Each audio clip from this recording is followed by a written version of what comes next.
అయ్యేది, ఎంతో కొంత వచ్చేది. మేము ఇంత తగ్గిపోయి కలిసి పొడి చేశారు, లేదా వాళ్ళ కింద బతుకుతున్నారు, వాళ్ళ బూట్లు నాకుతున్నారు, ఇలాంటి మాటలన్నీ పడతా కూడా మేము కలిసి వెళ్ళడానికి కారణం కేవలం ఇంకా ఇంకా పడుతూనే ఉన్నారా అండి? అండి. ఇంకా పడుతూనే ఉన్నారా అలాంటి మాటలు? మా వైఎస్ఆర్సీపీ వాళ్ళు కేవలం రచ్చగొట్టడానికి చేసే మాటలే నేను ఇప్పుడు పడుతున్నావా లేదంటే మీకు తెలియకుండా మీకన్నా ఎక్కువ మాకు తెలియదండి. ఎందుకంటే ముఖ్యంగా ఏమైనా మాటలు మాట్లాడితే దాన్ని కాంట్రవర్సీగా తీసుకొచ్చేది మీడియా. అంటే కాంట్రవర్సీగా వెళ్ళే క్రమంలో మీడియా ఏంటి అని అడిగే పరిస్థితి మైక్ పెట్టేది ముందు మీడియానే కాబట్టి ఆ విషయంలో మీకు ఎక్కువ తెలుస్తూ ఉంటుంది.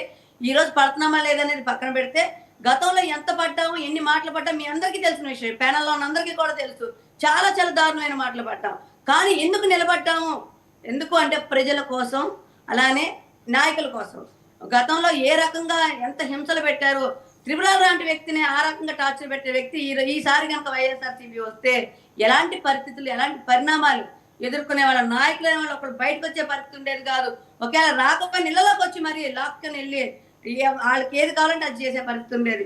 అలానే ప్రజల్ని ఇంకా నాశనం చేసే పరిస్థితి ఉండేది. ఎన్ని పవన్ కళ్యాణ్ గారు భవిష్యత్తు దృష్టిలో పెట్టుకుని ఎప్పుడో సభలో వ్యతిరేక ఓటు చెల్లినామని చెప్పని ఏదైతే మాట చెప్పారో అదే మాట ప్రకారం 2024లో విజయం సాధించి చూపించారు.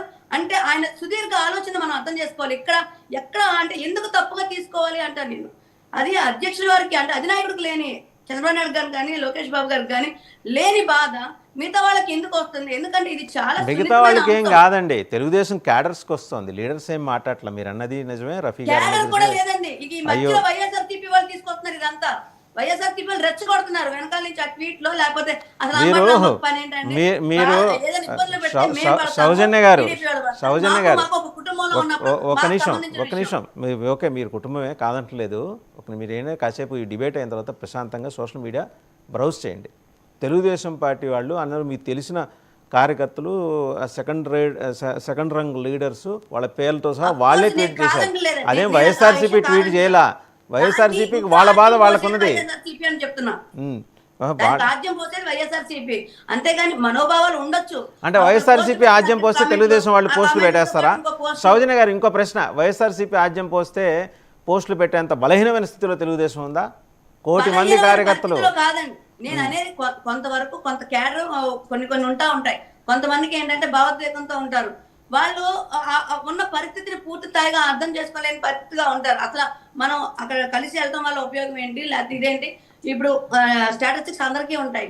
దాని పరంగా వెళ్ళేవారు కొంతమంది కొంచెం ఇబ్బంది కలిగి, ఎందుకంటే ఒక కుటుంబంలో ఉన్న వ్యక్తులే ఒక కన్నతల్లికి పుట్టిన బిడ్డలే ఒక రకంగా ఉండరండి. ఎప్పుడైనా సరే నలుగురు ఉంటే నలుగురు 4 రకాలుగా ఉంటారు. అలాంటప్పుడు ఈ పార్టీలు, ఈ వ్యవస్థలు ఒక భావజాలంతో ఉన్న వ్యక్తులు ఇంతమంది బండ్ల గణేష్ ట్వీట్ నాగబాబు గారి గురించేనా అండి? తేడా ఉంటది. బండ్ల గణేష్ ట్వీట్ నాగబాబు గారి గురించేనా? ఆయన సాయం చేసిన వాళ్ళని బండ్ల గణేష్ గారి ట్వీట్ నాగబాబు గారి గురించి అయితే మేమైతే అనుకోవట్లేదు. ఎందుకంటే అసలు అక్కడ ఆయన చేసిన ట్వీట్లు ఎక్కడా కూడా మేము ఏదైతే ప్రస్తావించాం అనుకుంటున్నారో అది దాంట్లో సంబంధమే లేదు. కాబట్టి అది ఆయన పర్సనల్ వ్యక్తిగత జీవితంలో ఆయనకి ఏం ఇబ్బందులు వచ్చినాయో, ఆయన ఎందుకు పెట్టాడు అనేది ఇంకా ఆయన్ని అడిగితే ఇంకా బాగా క్లారిటీగా వస్తుంది. ఎందుకంటే మాకైతే సంబంధం లేదని చెప్పని మేము భావిస్తున్నాం. రైట్. ఒకసారి పసుపులేటి సురేష్ గారి దగ్గరికి వెళ్ళాం. వారి దగ్గరికి వెళ్లే ముందు బాలినేని శ్రీనివాసరెడ్డి గారి ఆరాటం ఒంగోలు సభలో వారు ఎలా ఆవేదన చెందారు, వారి ఆస్తుల్ని, వారి వేంకుడు ఆస్తుల్ని జగన్మోహన్ రెడ్డి గారు ఎలా స్వాహా చేశారు, ఇవన్నీ చెప్పుకొచ్చారు. సో జగన్మోహన్ రెడ్డి గారి మీద కారాలు మిరియాలు నూరారు.